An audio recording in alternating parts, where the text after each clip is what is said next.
Welcome back to Hardware Unboxed. Today it's time to once again look at what PC hardware you guys bought throughout 2020. We did a very similar video to this looking at 2019's hardware sales last year, and many of you thought it was pretty interesting, so I'm back again to trawl through our Amazon sales data for 2020 to collate it into some interesting graphs. So when I say the hardware that you guys bought, I am of course referring to anyone watching our videos who has made a purchase through our Amazon affiliate links in the description of all our videos. We don't often talk about how we have Amazon links in the description anymore, but they are still there and still widely used. Amazon collects anonymized information on all sales made through those links and allows us to download a giant report containing all that information, which is what I've used for this video. Compared to this time last year when I made the first of these videos, Hardware Unboxed as a whole has grown significantly. We've gone from around 440,000 subscribers on YouTube to just shy of 750,000, which is growth of around 67% within a year. This is translated into similar growth for the use of our Amazon affiliate links. We're not going to give specific numbers for any sales made through these links, but the total is a pretty large number, so we've got a fairly substantial sample size to work with. Like last year, this isn't going to be comprehensive market share data. It's only based off Amazon US sales for viewers of Hardware Unboxed. This is going to be fairly representative of what our viewers, so what you guys are buying, at least in the US on Amazon, but of course that comes with all the biases of our channel. So people using our Amazon links are more likely to be enthusiast PC builders, more likely to buy stuff that we recommend in our videos, more likely to be clued in about the best products and best deals and all of that. We will also be getting a United States bias here. We know lots of you guys, around 70%, are not living in the USA, but we only started offering international affiliate links midway through 2020, so that won't feature in this data until I guess next year. Today we're looking at four main component categories that we cover on the channel. We've got CPUs, GPUs, motherboards, and monitors. We probably could also have looked at stuff like, power supplies, memory, cases, and all of that, but the amount of data we already have to work with is massive, so maybe that's for another time. Anyway, let's start off with the processor market for the 2020 calendar year and how that compares to 2019. So here we have the data from 2019 shown in our previous video and 2020 side by side, and this will be the case for a number of these pie charts. Yeah, pie charts. Normally it's blue bar charts, but this time there's a few of those, but mostly pie charts for today. In 2019, AMD was dominant with 74% of all CPU sales made through our Amazon links, but that figure grew in 2020. Roughly 9 out of every 10 processors sold was an AMD processor, with Intel left with just a small 11% share. AMD's numbers increased significantly on the back of their Zen 2 Ryzen 3000 series, which was only introduced midway through 2019, but was available for all of 2020 and drove a significant portion of AMD's sales. When we break the numbers down into product segments, it's an interesting one in the entry-level market. Previously, AMD was dominant here, with Intel's Core i3 line basically a non-entity, but that's not true in 2020. AMD was simply unable to get their low-end processors into the market in significant quantities. The Ryzen 3 3100 and 3300X in particular were basically non-existent, which allowed Intel to claw back some sales share with the Core i3 9100F and Core i3 10100 in particular. However, the entry-level market is not a particularly big one for sales overall, so let's move on. In the mid-range, so Ryzen 5 and Core i5, AMD was able to increase their market share to capture a virtual monopoly of the market. While AMD still saw strong sales in this segment in 2019, and Ryzen 5 remains AMD's most popular series by far, now AMD is sitting comfortable with 95% of purchases made by Hardware Unboxed viewers on Amazon. The Ryzen 5 3600 and Ryzen 5 1600AF in particular were extremely popular, capturing almost all sales between $100 and $200 US. The most successful markets for Intel in the last few years have been the high-end markets. However, Intel sales did decrease here as well in 2020. While Intel accounted for roughly 1/3 of 2019's high-end CPU sales, that number has dropped to just 1/6 in 2020, thanks to strong interest in the Ryzen 7 3700X. Core i7 parts like the 9700K and 10700K are among Intel's more popular processors, but not to the same extent as in 2019. What's really interesting here is to see the changing dynamic in the flagship market, where AMD's Ryzen 9 line goes up against Intel's Core i9. In 2019, this was very favorable to Intel, and that's mostly down to how the Core i9 9900K was available for the entirety of 2019, whereas AMD only introduced their first Ryzen 9 processors in July of that year. In 2020, we've had flagship parts available from both brands for the entire year, and AMD was able to capture 3/4 of the market here. There is no doubting that the 9900K and 10900K are also quite popular Intel processors. However, the Ryzen 9 3900X was also a very strong seller, perhaps surprisingly so given our audience tends to be more towards gaming than productivity work. I suspect a lot of this may come down to the CPU prices. The 3900X was sold on average for $430 throughout 2020, going on our Amazon data, whereas Intel's Core i9 parts cost $470 at the least and often over $500 depending on the model. You can see the shift in the overall high-end market in this chart. It was a fairly even split back in 2019, but in 2020, AMD was able to win over a larger percentage of the high-end market, at least with our audience. We did often recommend Ryzen processors, however our choice for high-end gaming builds in 2020, at least up until the launch of the Ryzen 5000 line, was still mostly Intel. As for where each brand sees its sales, with Intel it's quite an even split between the Core i5, i7 and i9 ranges. It seems that Intel buyers are spread out evenly across price categories from $200 up, and I suspect that Intel having pretty good choices in the Core i5 range like the 10600K would be helping here. Meanwhile, AMD sees the majority of their sales in the Ryzen 5 line, which accounted for nearly 2/3 of what Hardware Unboxed viewers bought. This meant that while AMD sold more processors overall, their average selling price for a CPU in 2020 was $223 versus $339 for Intel. The generation split between Intel and AMD is also interesting. Intel launched 10th gen processors in May, which explains why 9th gen parts available for the entire year and often at a discounted rate saw the bulk of Intel sales.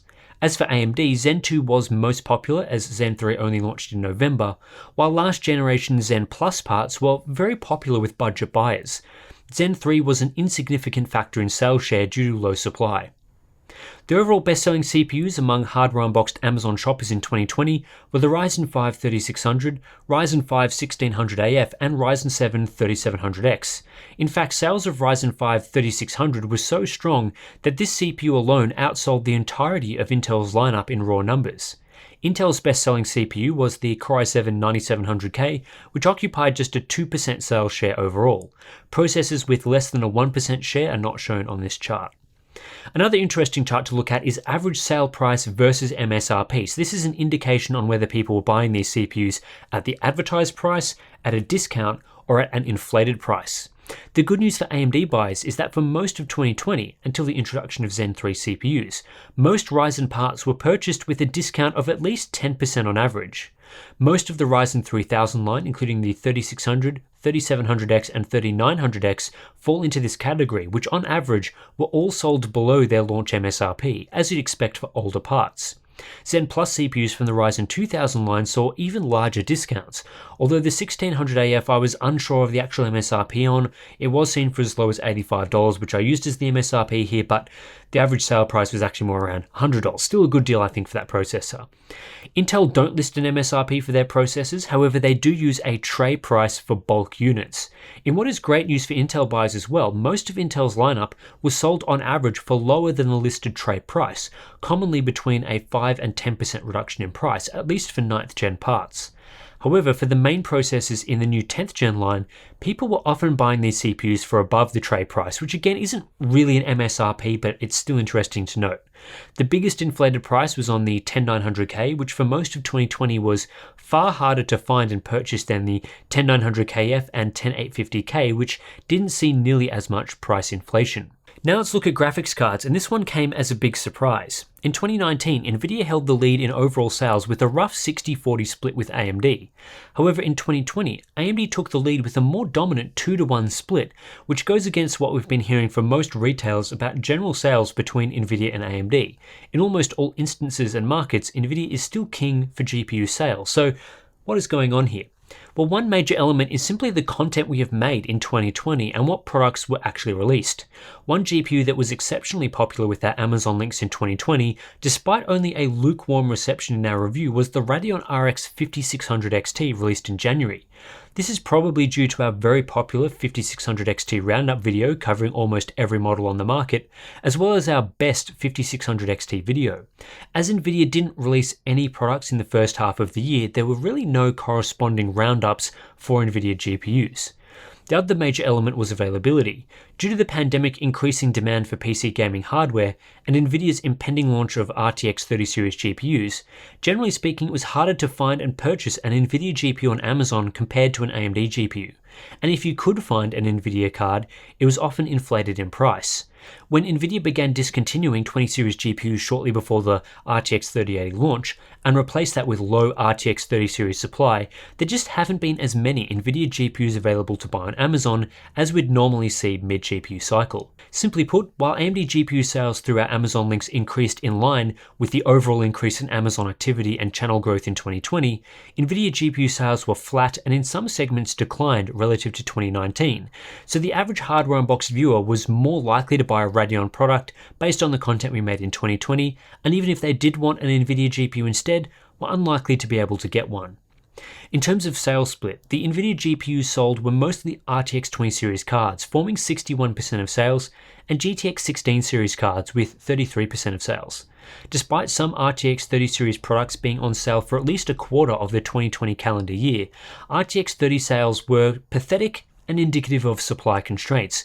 It was virtually impossible to find a card like the RTX 3080 in stock, and if it was in stock, then at a reasonable price. The bulk of AMD sales were for the RX 5000 series, in particular the RX 5700 XT and 5600 XT. The RX 500 series, so RX 580 and RX 570, were also still popular with their 17% share of the sales volume. Meanwhile, RX 6000 series products were virtually non-existent in the market. We didn't see a single RX 6800 XT sold through our Amazon links in 2020, and only a very small number of RX 6800 GPUs. So this is abysmal supply from AMD. As mentioned, the best-selling GPUs of 2020 through our links were the 5700 XT and 5600 XT, with the most popular from Nvidia being the RTX 2070 Super and RTX 2060, some of the better value mid-range Nvidia products. The RX 580 remains very popular in the entry-level market as well, and again, GPUs shown with less than 1% of sales share aren't in this chart. 2020 was not a great year for GPU pricing, with many old products being sold on Amazon at above their launch MSRP.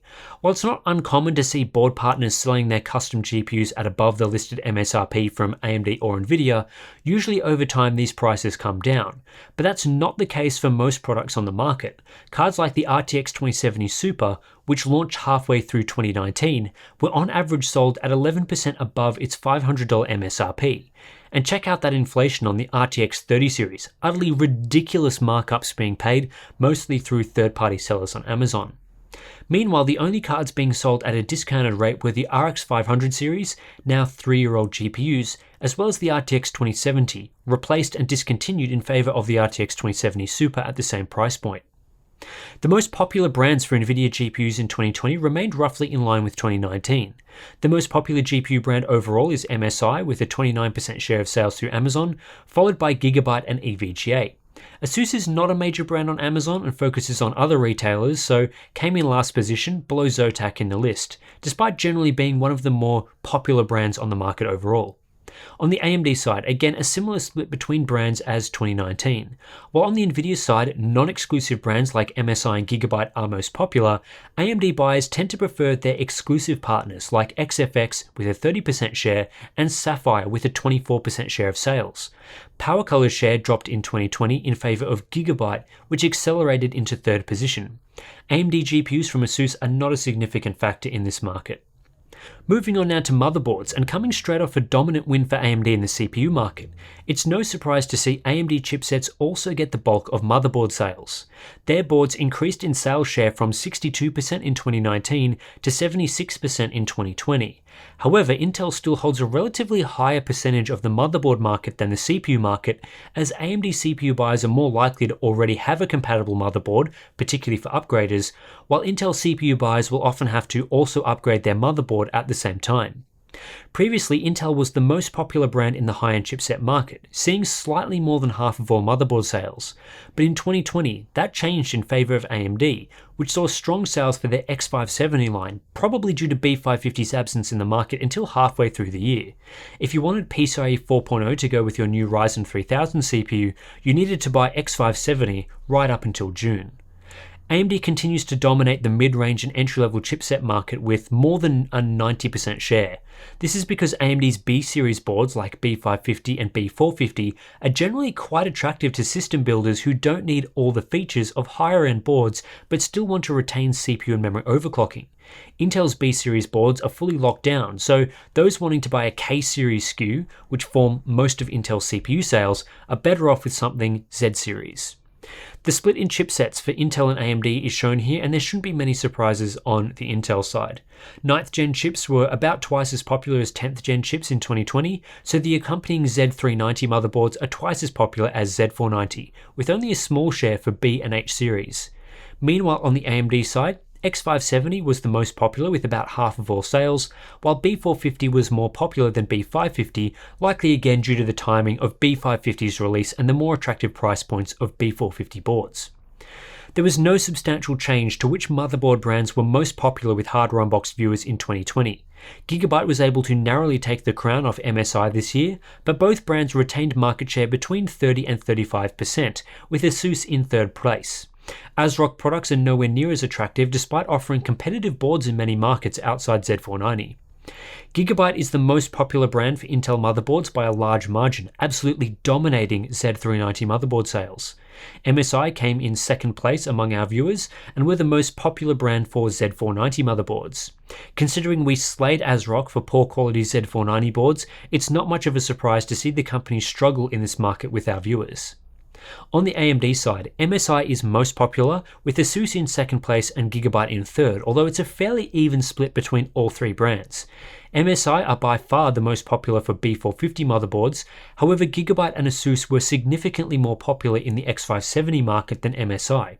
This is probably due to our recommendations, which praised MSI for their B450 line but criticised their X570 offerings. MSI also was somewhat more popular for B550 boards, although not to the same extent as in the B450 market. And here is the chipset breakdown overall. X570 and B450 dominated most sales throughout 2020, while Z390 was more popular than B550 throughout the year. You can see just how unpopular Intel's B-series motherboards are on this chart, with Hardware Unboxed viewers basically deeming them worthless for Intel builds primarily centered around unlocked processors. And finally, let's talk about monitors. There are many more monitor brands than in the other three markets we've looked at, so we're swapping the pie charts for bar charts. In 2020, the most popular monitor brand with Hardware Unboxed viewers shopping through Amazon was LG, taking 26% of sales, while AOC came in second with a 19% share. These two companies therefore account for 45% of all monitors bought through our Amazon links. The next couple are all frequent favourites of ours, with ASUS, Viotech, Pixio, Acer, ViewSonic and Dell all occupying more than a 4% share. Sceptre also gets close to the mark, despite us never testing or recommending a single Sceptre product on the channel. This is in contrast to 2019, where Viotech was the most popular brand, followed by LG, while Acer outperformed AOC. The difference here is purely in recommendations. Our best of videos more frequently talked about LG products and AOC products than the other brands in 2020. In particular, LG dominated the 1440p 144Hz market due to products like the 27GL850, while AOC dominated the 1080p 144Hz market with the 24G2 and 27G2, all monitors we've recommended heavily on the channel. But plenty of other brands saw success in various categories. For example, Viotech was the third most popular brand for ultrawides, behind LG and AOC. ViewSonic was third for 1440p monitors, slightly ahead of ASUS. Acer came out on top in the 60Hz 1080p market due to their strong set of office monitors, and Samsung was by far the most popular for 1440p 240Hz, while LG also dominated the 4K high refresh market with the 27G and 950. In terms of what monitors people were buying, the most popular category was 1440p 144Hz-ish monitors, which gained in popularity versus 2019, while 1080p 144Hz, the second most popular type of monitor, declined. Other types of monitors were fairly consistent, with ultra-wides with a 1440p-ish resolution coming in third place, and 4K still being relatively niche with next to no growth compared to 2019, even though we saw more attractive 4K high refresh displays than previous years. And that pretty much does it for our look at what you guys bought on Amazon in 2020. Of course, the list of products that we get from Amazon also includes a ton of other non-PC hardware stuff due to the way Amazon Affiliate Link program works. And I'm sure we could have a field day looking at all the personal care items people bought, but yeah, we'll leave that for another time. So yeah, that's it for this video. We'll probably do another one of these at the start of 2022, looking back at 2021, and we'll be able to include Amazon affiliate links that have now expanded to a number of the European countries as well. So yeah, I always find these videos super interesting to see what you guys are buying. It would be nice if we could get, a bigger share of, the retails that you guys use, like Newegg, for example. But just for now, we only have Amazon affiliate links. So it does, restrict the data that we get to one retail, but I still think it's valuable overall. Anyway, if you're interested in supporting the channel, you can do so through our Patreon and Floatplane links, which are in the description below. You get access to our Discord chat, monthly live streams, behind the scenes videos, all that good stuff. Also, subscribe if you're interested. Thanks for watching, and I'll catch you in the next one.